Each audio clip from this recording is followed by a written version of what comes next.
Welcome to Hancock's VMware Half Hour. Okay, and welcome back to another session of Hancock's VMware Half Hour. So we're going to do a little bit of something different this evening. We're not really going to use a browser to connect to VMware vSphere Hypervisor. Nope, we're not going to do any of that.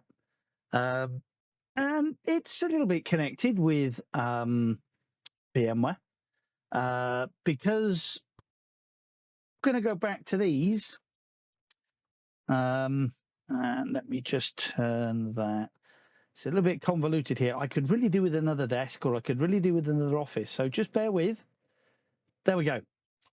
So we're going to start doing some stuff with some Raspberry Pi Compute Module 4s.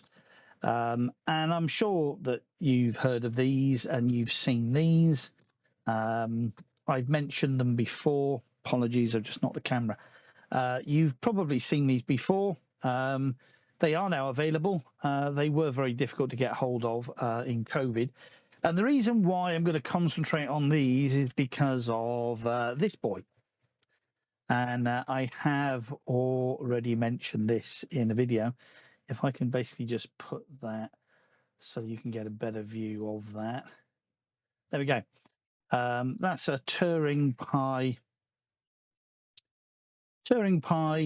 2. It's version 2. It's not 2.5. 2.5 is available now. It has a little Pico ATX module power supply here. It has 4 edge connector slots that can accommodate a carrier board.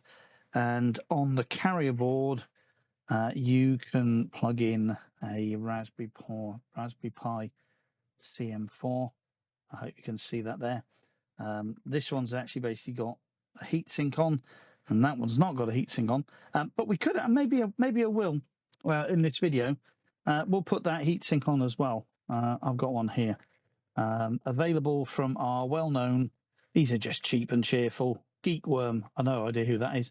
Model C235. I tell you what, we'll do an unboxing. People like an unboxing, don't they? But here we go. This is what you get.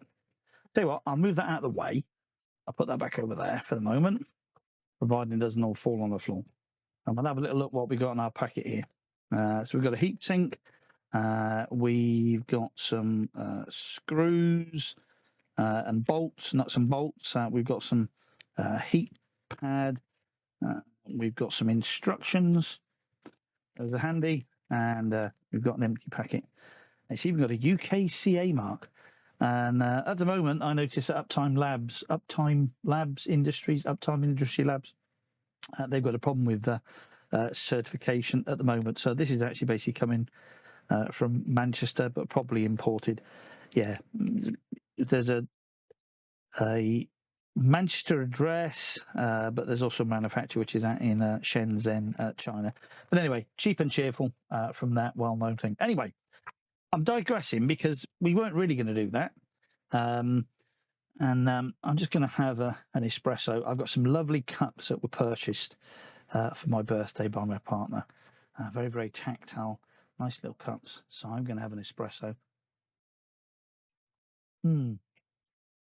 Very good. Anyway, what I wanted to talk about was I did mention on one of my previous videos that I'll put in the description when I was talking about Turing Pi as something very special that turned up on the 50th video that I did, and I said that I was going to do something very special, and something very special was arriving. Well, that was the Turing Pi, and I've been sort of kind of debating really what to do with the Turing Pi and how to mount it. And Turing Pi do have a case available, but the case really is rather large for accommodating in this office. Then I thought about maybe printing an acrylic case. Then I thought maybe about printing a wooden case. Still not really decided on all that, really, to be honest with you. But I do love these things. Now, I have actually purchased this. This is not a freebie. And I have purchased it from my friends and I'm going to give them a plug because they work very hard. I'm going to give them a plug here. These are from the guys at Quiet PC. So hello there, Dawn. And I just love, as it says there, the open bench table by Streacom, and this is a mini one. So I'll put that link in the description. If you're in the UK at the moment, you know they got 50% off these things. They only had red and they only had black. I really wanted the silver, but I sort of kind of thought, well, okay, fair enough. It doesn't really matter today whether it's red, black, or silver. So I think this is a silver one here that I've ordered. So it should be. It should. This is a red one I've ordered because they didn't have any silver. So let's back to this. Let's back to the. Ooh, and you know, these things really, you know, like they're like books. I'll chuck that cardboard away. So I'm sure somebody's probably already done an open box version of this. If you look on the back, they are sealed, and you cut them with a knife there, and you cut them with scissors or knife there, and you know, it tells you what it is. A SKU, it's red, and there's a barcode, there's a part number. But what it looks like is like this inside, and you know, I just think these things are the nuts. They really are. Anyway, so this is what I'm going to mount my Raspberry Pi. This is what I'm going to mount my mini ITX Turing Pi board this evening. So that's what I'm going to do in this video, and see how easy it is. So you know, the first thing I really need to do is to take this heavy lump of metal. I'll put that to the side, and it really is a heavy lump of metal. Like, you know, certainly if you were to hit somebody with this, you would definitely knock them out. So I'm just going to build this and see how it all goes together. And I say I have got a few of these, but I haven't got the mini ones. I've got the normal ITX ones. ITX. This is an ITX. I've got the normal ATX versions. So if we take all these screws out, and I'm not going to speed this up in post. You know, I see some of these people basically, you know, do these builds, and you know, they speed them up in oh shite. You know, I knew that was going to happen. Just one moment. I'll spend probably about the next 4 days trying to find that. Nah, just one moment. Okay, I think we were very lucky. I found it. So I'm going to put that over there. What I do really need is one of them lovely Gamer Nexus things for your desk, rubber things. So by the looks of it, if we take out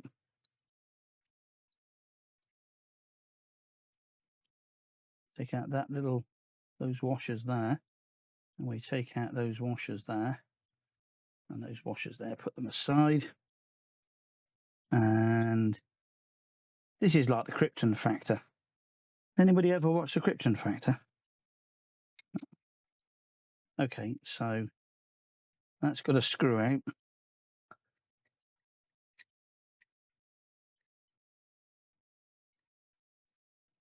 Maybe I will have to speed this up in post because could be here a while.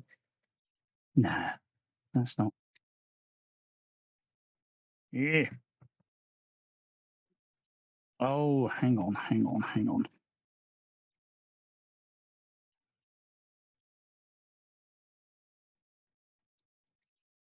Maybe I should have read the instructions.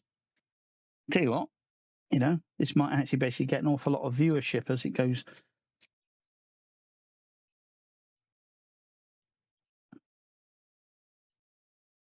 As it goes viral. Me trying to. Again, I think probably would have been better if I'd have done this side. So let's just undo these lugs. God, these are tight. Unscrew that.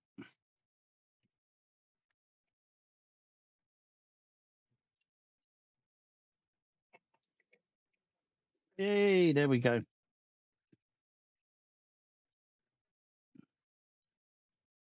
Right, okay. Let's have a little look, see what I got here. So before, I'm going to put that aside. I'll put that over there a minute. And before take that apart, we'll take that apart. I'm going to put these. These are the PCI sort of kind of standoffs if you had PCI cards. So not really going to be using those, but I'm just going to put those knurled screws back on just in case I lose them. So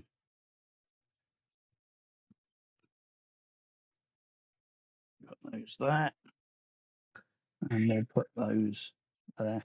So these two things here are the legs, and they're going to bolt onto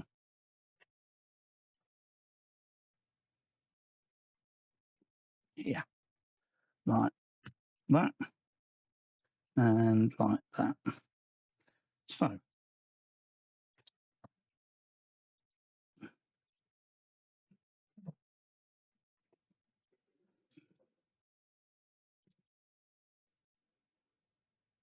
you see that still? Yeah, I think you can.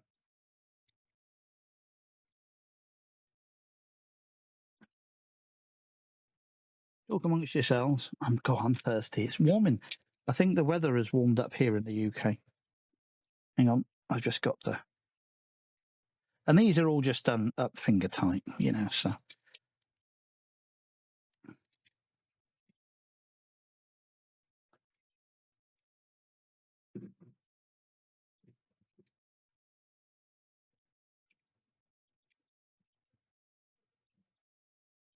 Seems very, very wobbly to me. I think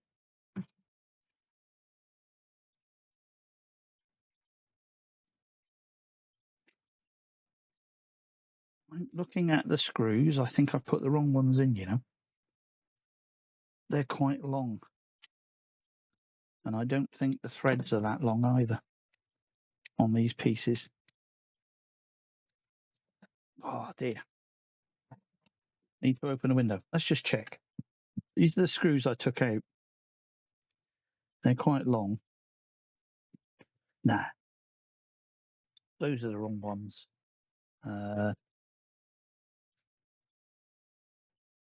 These here, I think, are stubby ones.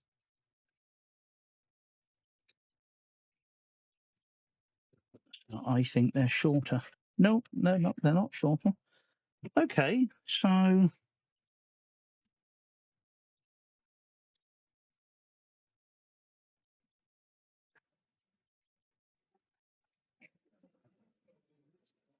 I'll get there in the end.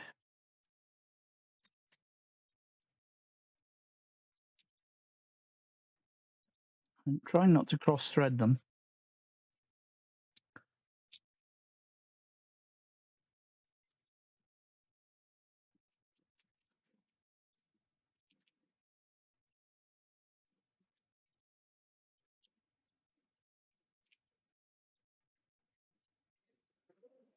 The one gone on the floor.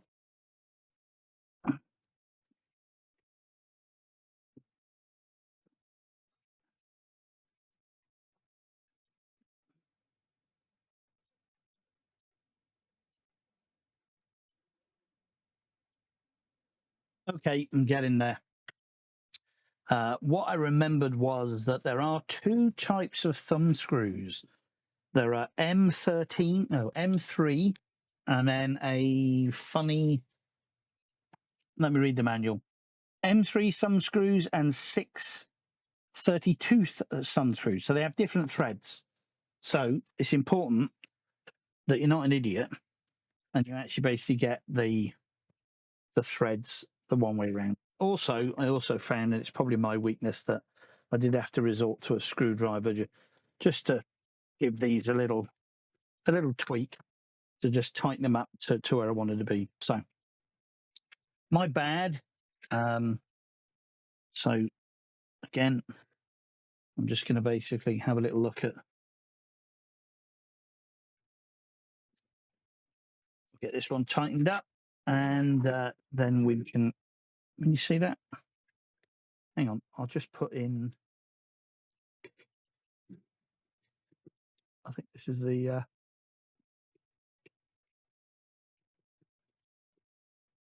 one. I'm not quite sure whether or not that you'll pick it up. on this camera. Oh, it's in focus even. Nah, I can't see it on screen. No, hopeless. Threads are different. The threads are definitely different. Metric and non-metric. So just let me give that a tweak with the screwdriver, and we should be okay to go.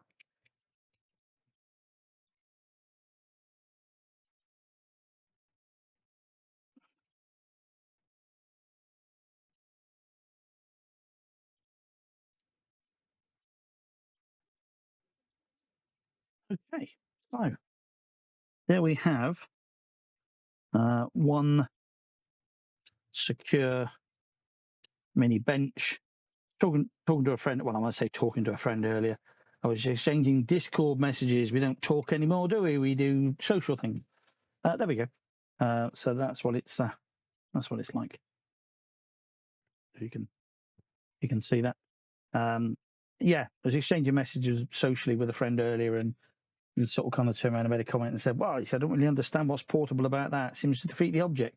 I think it's portable in the sense that you strip it all down, put it back in the box, and then you can move it. Okay, so that's my case. If you like, my open bench case. So now I'm going to put my Turing board on top of my case. Okay, so the standoffs are actually secured actually in the legs. So there, here, and here. So if I just take those off and drop them in the holes. You see that on that side, all done. Need a better camera really for you to see this. One of those that sits ahead, but I don't have one, so I'll have to make do with my iPhone. Okay, so on the other side, I'm going to take out the other.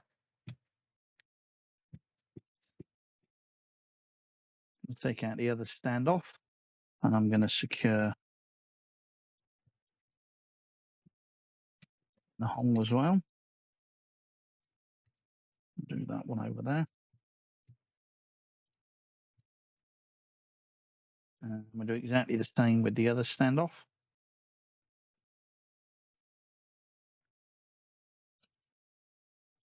And standoff there. So those 4 standoffs hopefully should match the exact same. There we go. Lock them in. And then we've got 2 other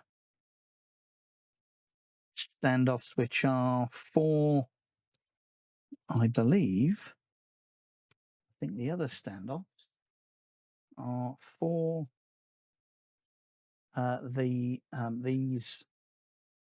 these here to secure the gone on the floor. Hang on, just let me retrieve that one. Well, I've been fettling away, and I have to be a little bit careful.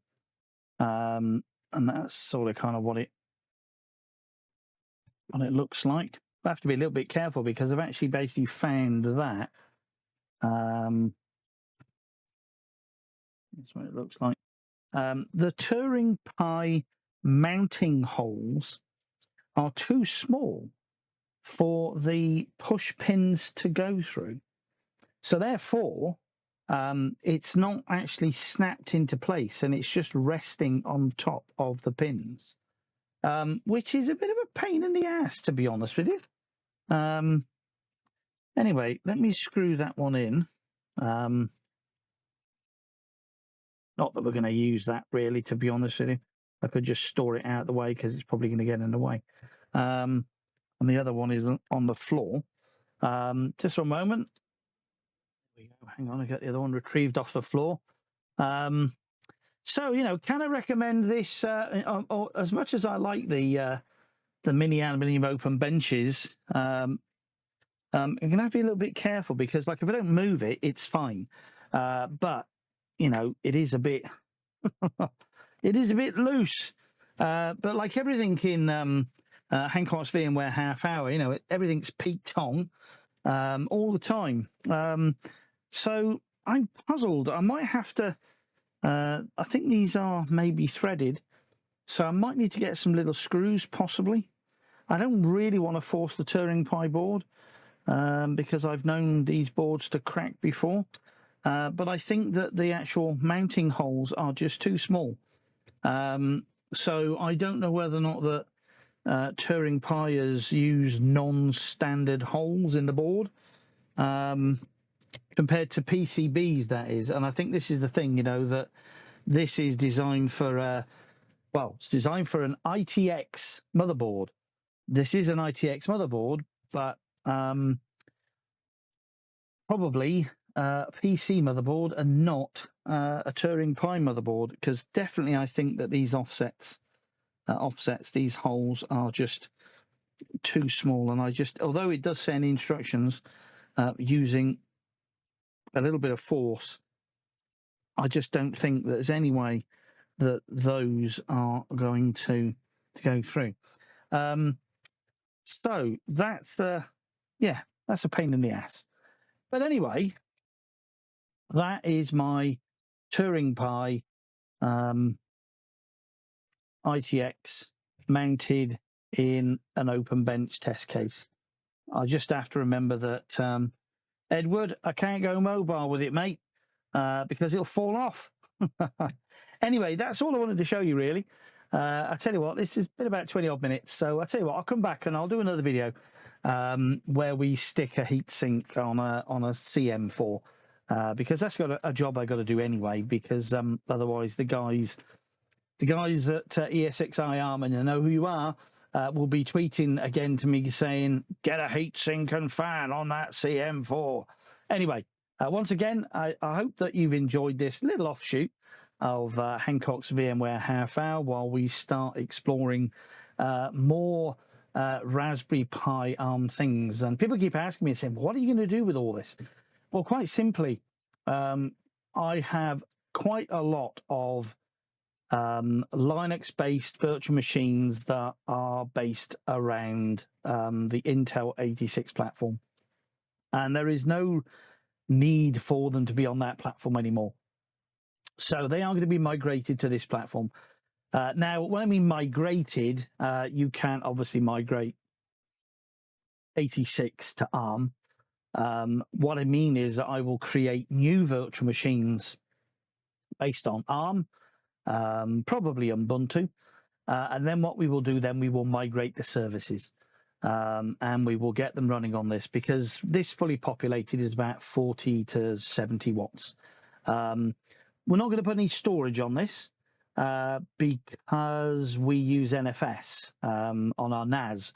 So the virtual machines effectively will be fetched over the network, and all that's running on here will be some compute.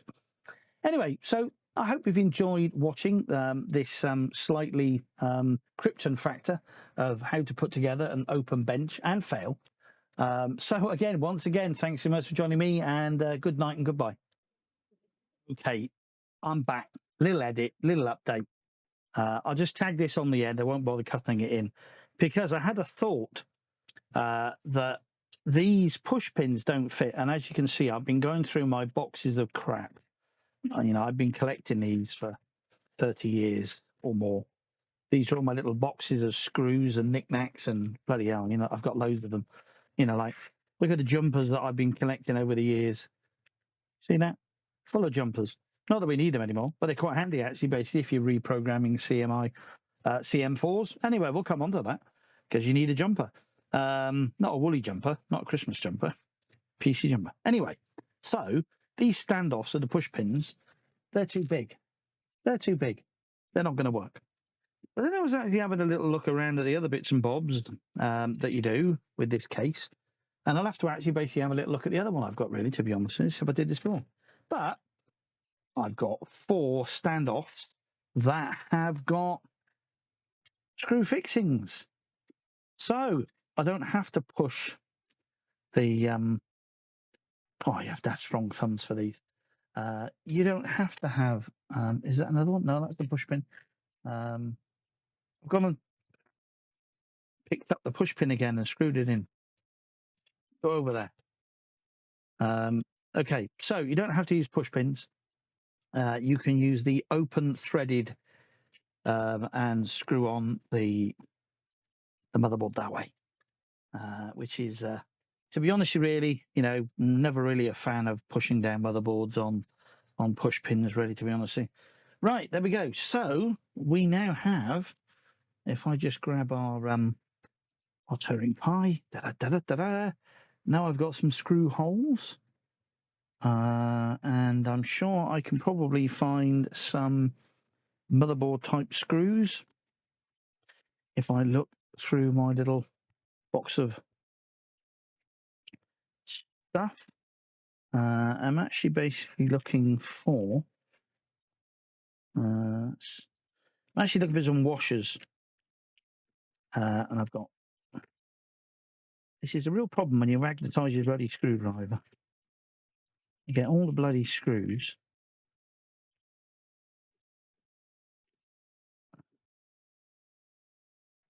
Okay, I'm just being a bit OCD and using copper washers. I don't know what they are. Cork washers, felt washers, fiber washers. But we've got a few. There's a jumper. And we got another one over there. You don't need to use these, but of late, really, I've been sort of kind of saying that, if I've got this stuff hanging around, then I might as well use it, because otherwise I might as well chuck it out. Put that one there. So that's 4. So now I just need to find 4 screws with the right spread. I think that there is, I think that chip there, can you see that? I think that is I think it's one of the sound chips off Creative Labs AWE32. I think it was an optional extra. No, there's no screws in there. I think I'd be more organised, wouldn't you? But, it's coming to you live and direct. Well, not live, but it's recorded live. Not messing around. These might do. These might do. If I can find 4 of these might do. These look like they might have the right thread on them. Nope.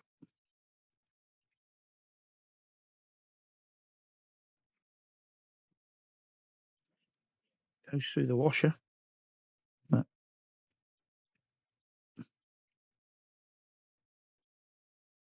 right, let's try this again. Let me actually go and find 4 screws that fit.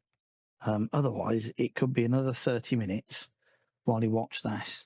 And I'll just move that carefully over there with the washers on. And I will be back when I've gone and found 4 screws. Shouting at the screen, saying, use the ones that are on the side here, they'll fit. All right. I just had a thought. I wonder whether or not that the knurled ones on the side there will fit.